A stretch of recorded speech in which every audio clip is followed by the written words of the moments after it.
India ఆస్ట్రేలియాను ఓడిస్తుందా and India semifinals qualify అవుతుందా అంటే రెండో క్వశ్చన్కి ఆన్సర్ కావాలి అంటే ఫస్ట్ క్వశ్చన్కి ఆన్సర్ చేయాలి. సో ఇండియా ఆస్ట్రేలియాను ఓడిస్తుందా తెలుసుకుందాం.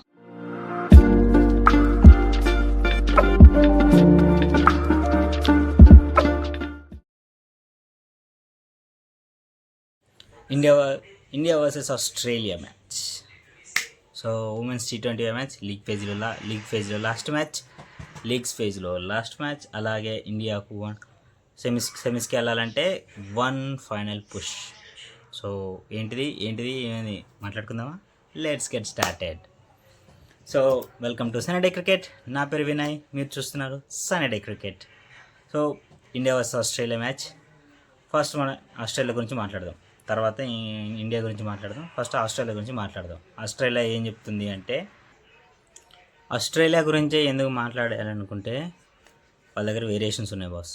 టీము లాస్ట్ మ్యాచ్ 110+ రన్స్తో, అంటే 115 114 రన్స్తో గెలిచేసి వస్తున్నారు. అంటే వాళ్ళు ఇక్కడ ఏం చెప్తున్నారంటే, మేము ఇక్కడ గెలవడానికి రాలేదు, డామినేట్ చేయడానికి వచ్చాం.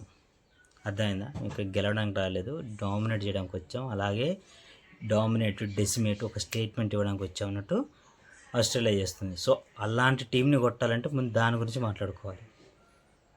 ఫస్ట్ బౌలింగ్ గురించి మాట్లాడుకోవాలంటే నాకు తెలిసి స్మృతి మందన వర్సెస్ నీకు కిమ్ గార్త్ రావచ్చు, లేదు అంటే ఇంకొకరు ఉన్నారు, ఇంకొక ప్లేయర్ మర్చిపోయాను, ప్లేయర్ పేరు మర్చిపోయాను, సారీ. ఇంకొక ప్లేయర్ ఉన్నారు. అలాగే Shafali versus Kim Garth. Sophie లింక్స్ సారీ మర్చిపోయినా. Smriti Mandhana versus Sophie Molineux ఆర్సీబీలో ఆడుతుంది తను కూడా, Sophie Molineux. So Smriti Mandhana versus Sophie Molineux. అలాగే Shafali Verma versus Kim Garth. Opening ఎట్టుంటుంది? ఎందుకంటే ఆస్ట్రేలియా గురించి ఎందుకు మాట్లాడుకుంటే వాళ్ళ దగ్గర ఫాస్ట్ బౌలింగ్ ఆల్రౌండర్స్, గుర్తుపెట్టుకో, ఫాస్ట్ బౌలింగ్ ఆల్రౌండర్స్ ఉన్నారు. అలాగే స్పిన్ బౌలింగ్ ఆల్రౌండర్స్ ఉన్నారు. అలాగే వాళ్ళ దగ్గర ప్రాపర్ ఓపెనర్ బ్యాటర్స్ ఉన్నారు. వాళ్ళ ఓపెనర్ బ్యాటర్స్ గురించి మాట్లాడాలి అంటే బెత్మోని అండ్ జార్జో వాళ్ళిద్దరు ఓపెనర్స్, బెత్మోని అండ్ జార్జో వాళ్ళు. అలాగే వాళ్ళు నెంబర్ 3లో ఆలిస్ పెరీని ఆడిస్తున్నారు, ఫాస్ట్ బౌలింగ్ ఆల్రౌండర్. ఒక ఫాస్ట్ బౌలింగ్ ఆల్రౌండర్ అయ్యింది ఆడిస్తున్న ప్లేయరు ఆలిస్ పెరీ. నెంబర్ 3 నుంచే స్టార్ట్ అయిపోయింది ఆల్రౌండర్స్ లిస్టు. అంటే ఆలిస్ పెరీ నుంచి స్టార్ట్ చేస్తే నీకు వచ్చేది యానబెల్ సదర్లాండ్ వరకు, అంటే యానబెల్ సదర్లాండ్ వరకు వస్తుంది. సో యాష్లీ గార్డినర్ అయితే ఇంకా దారుణంగా ఉంటుంది. సో యానబెల్ సదర్లాండ్ అంటే నెంబర్ 10 వరకు ఉంది వాళ్ళకి బ్యాటింగ్. నెంబర్ 8 నెంబర్ 9 వరకు ఉండడమే గొప్ప అనుకుంటే లేదు, వాళ్ళు నెంబర్ 10 వరకు ఉంది బ్యాటింగ్. యానబెల్ సదర్లాండ్ వరకు బ్యాటింగ్ చేయగలరు. సో లైట్ తీసుకుంటాను అంటే కుదరదు, పని ఎట్టి పరిస్థితుల్లో కుదరదు. పొర్రపాటున బెత్మోని కానీ జార్జో కానీ వాళ్ళిద్దరిలో ఎవరో ఒకరు పవర్ ప్లే దాటారు అంటే మాత్రం వాళ్ళ బ్యాటింగ్లో జార్జో కావచ్చు, బెత్మోని కావచ్చు, పవర్ ప్లే దాటారు, వాళ్ళిద్దరూ పవర్ ప్లే దాటారంటే మాత్రం మర్చిపోవాలి బాస్. వాళ్ళు యాక్సలరేట్ చేసే విధానం ఉంటుంది చూసావు, మామూలుగా ఉంటుంది. ఇంకా తర్వాత ఎలిస్ పెరీ తోడవుతుంది. ఎలిస్ పెరీ తర్వాత లిచ్ ఫీల్డ్ ఉంటుంది, ఫెవిలిచ్ ఫీల్డ్ ఉంది, తను తోడైపోద్ది. వాళ్ళు పొర్రపాటున తగులుకున్నారంటే వాళ్ళంత యాక్సలరేట్ ఇంకెవరు చేయలేరు బాస్.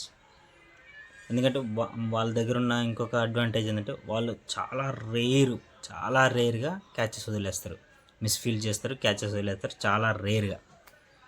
మనమా పోయిన మ్యాచ్లో మనం చూసిందే. So it's not gonna be easy, but అలాగని చెప్పేసి ఇంపాసిబుల్ అనేది నేను చెప్పను. ఇంపాసిబుల్ అని కాదు, ఎందుకంటే టఫ్. అలాగే చేయలేమని కాదు, చేస్తాం, బట్ ఇంపాసిబుల్ కాదు అదనమాట.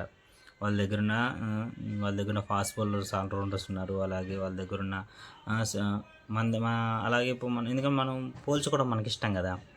మన దగ్గర ఎవరున్నారు, ఇప్పుడు మన బ్యాటింగ్ దగ్గరికి వద్దాం. మన బ్యాటింగ్ దగ్గరికి వచ్చేసరికి మన బ్యాటింగ్లో ఎవరు ఎక్కువ రన్స్ కొట్టారంటే ఓపెనర్లు ఇద్దరే, స్మృతి అండ్ షఫాలి. వీళ్ళు తప్ప ఎవరు కొట్టారు? ఎవరు కొట్టలేరు. అడప అంటే హర్మన్ప్రీత్ కౌర్ కొట్టింది. ఆ తర్వాత ఇంకెవరు కొట్టారు చెప్పుకోదగ్గ స్కోర్సు? ఎవ్వరు కొట్టలేదు, ఎలాంటి పరిస్థితుల్లో కొట్టలేదు. అప్పుడు నువ్వెలా చెప్పగలుగుతావు? కష్టం. మన దగ్గర మరి ఫాస్ట్ బౌలర్స్ ఆల్రౌండర్స్ ఉన్నారంటే లేరు. ఎట్టి పరిస్థితుల్లో ఫాస్ట్ బౌలర్స్ ఆల్రౌండర్స్ ఉన్నారా అంటే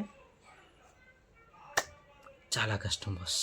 ఉన్నది ఒకే ఒక్క ప్లేయరు అమన్జోత్ కౌర్. తను గాయం ద్వారా వెళ్ళిపోయింది. సర్లే, తను పోయిందిగా. కాశ్వీ గౌతమ్ ఉంది అనుకుంటే కాశ్వీ గౌతమ్ తనకు గాయం వెళ్ళిపోయింది. తర్వాత ఎవరున్నారు? ఉన్నది అంటే ఇప్పుడు ఉన్నది అంటే ఒకే ఒక్క ప్లేయరు, అది కూడా అరుంధతి రెడ్డి. కాకపోతే అది తనేం ప్రాపర్ బ్యాటర్ కాదు, just bowler who can able to bat అంతే. సో మన దగ్గర అంతకుమించి ఎక్కువ ఎవరు లేరు. సో ఒకవేళ అగ్రెసివ్ ఇంటెంట్తోనే ఆడాలనుకున్నాం, గుడ్, మంచిది. అగ్రెసివ్ ఇంటెంట్తోనే ఇప్పుడు ప్రెస్ మీట్ చూశాను. ప్రెస్ మీట్ చూస్తే వాళ్ళు చెప్పింది ఏంటంటే, మన ఇండియన్ ప్లేయర్స్ చెప్పింది అంటే, మేము అగ్రెసివ్గానే ఆడితే అగ్రెసివ్ ఇంటెంట్తోనే ఆడుతున్నారు. ఓకే, అది actually that's good. That's the positive. ఎందుకంటే అది ఉంటేనే నడుస్తుంది. అగ్రెసివ్ ఇంటెంట్తోనే ఆడాలి. నువ్వు ఆస్ట్రేలియాకి అగెనెస్ట్గా ఖచ్చితంగా ఆడాలి. సో నాకు అది నచ్చింది.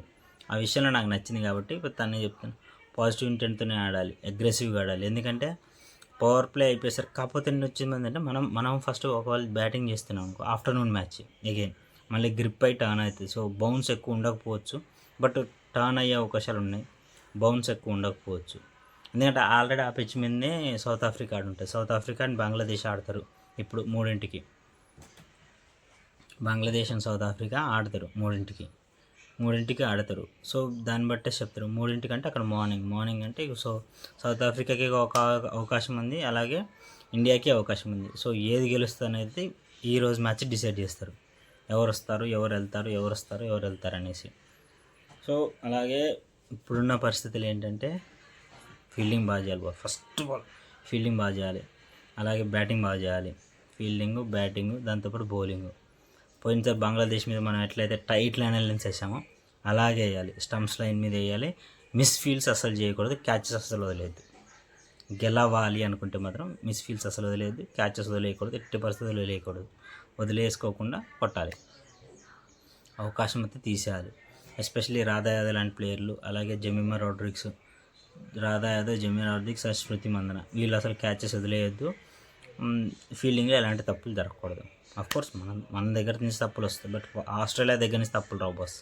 ఆస్ట్రేలియా దగ్గర నుంచి చాలా రేరు. వాళ్ళ దగ్గర నుంచి తప్పులు రావాలంటే రేరెస్ట్ ఆఫ్ ది రేర్. అది ఎలా అంటే, మన 2020 అదే లేటెస్ట్గా వరల్డ్ కప్లో సెమీఫైనల్స్ మనం జరిగింది చూసినాం. వాళ్ళు ఎన్ని క్యాచ్లు వేసారు జెమిమా రోడ్రిగ్స్కి, అలాగే జరుగుద్ది. అంతకుమించి ఇంకేం జరగదు. సో అదేంటంటే వాళ్ళు దరిద్రంగా, వాళ్ళ యొక్క డే అనేది దరిద్రంగా ఉండాలి, మన డే అనేది అద్భుతంగా ఉండాలి. మనం ఎలాంటి తప్పులు చేయకూడదు. సో అప్పుడు ఇండియా గెలిచే అవకాశాలు చాలా ఎక్కువ ఉన్నాయి. ఇంకా వాళ్ళ దగ్గర ఉన్న టీం అలాంటిది. అలాగే ఇంకో ఫన్ ఫ్యాక్ట్ ఉంది, మన దగ్గర ఉన్న ఒక్క మంచి ఆయుధం ఉంది అంటే అది శ్రీచరణ్. ఎందుకంటే ఆఫ్టర్నూన్ టైం కాబట్టి టర్న్ అయ్యే అవకాశాలు ఉన్నాయి. తను కానీ సరిగ్గా బౌలింగ్ చేయగలిగితే మ్యాచ్ మంది. సో మన భవిష్యత్తు అంతా శ్రీచరణ్ ఉంది, ఇది వాస్తవం. దాంతోపాటు తనకు దీప్తి శర్మ లాంటి ప్లేయర్ తోడైంది మాత్రం వేరేలాగా ఉంటుంది. వేరే విషయం వేరేలాగా ఉంటుంది, సూపర్గా ఉంటుంది. సో ఏం చేస్తాం అనేది ఇక మన చేతుల్లో ఉంది, మన ఇండియన్ ప్లేయర్స్ చేతిలో ఉంది. సో ప్లానింగ్ అండ్ ఎగ్జిక్యూషన్ ఇప్పుడు సేమ్ టీంతో నేనైతే నాకైతే పెద్ద మార్పులు చేర్పులు నచ్చవు. మరి మార్పులు చేర్పులు చేస్తారా లేదా మార్పులు చేర్పులు చేయకుండానే ఉంటారా అనేది వాళ్ళ ఇష్టం. నేనైతే మార్పులతో వస్తుంది. అదే నందిని శర్మ, రేణుకా సింగ్ ఠాకూర్, అలాగే అలాగే దీప్తి శర్మ, రాధా యాదవ్, శ్రీచరణి. ఇక మిగతా నా బ్యాటింగ్ నేను చూసుకుంటా. ఇదనేది ఇక టీం మేనేజ్మెంట్ ఇష్టం, బట్ నేనైతే మార్పులు చేసుకోవాలనుకోలేదు బస్. ఎందుకంటే ఆల్రెడీ లార్డ్స్లో కాబట్టి నీకు ఆప్షన్ ఉంటుంది. సో ఏదనేది ఈరోజు మన భవిష్యత్తు ఉంటుంది. మనం ఎలాంటి మిస్టేక్స్ చేయకుండా ఉంటే మ్యాచ్ గెలుస్తాం, ఖచ్చితంగా గెలుస్తాం. ఆ నమ్మకం పెట్టుకోండి, హోప్స్ పెట్టుకోండి. కాకపోతే నాకున్న 2 క్వశ్చన్స్ ఏంటంటే, ఇక్కడ 2 క్వశ్చన్స్ ఉన్నాయి. ఇక్కడ ఏంటో 2 క్వశ్చన్స్ అంటే,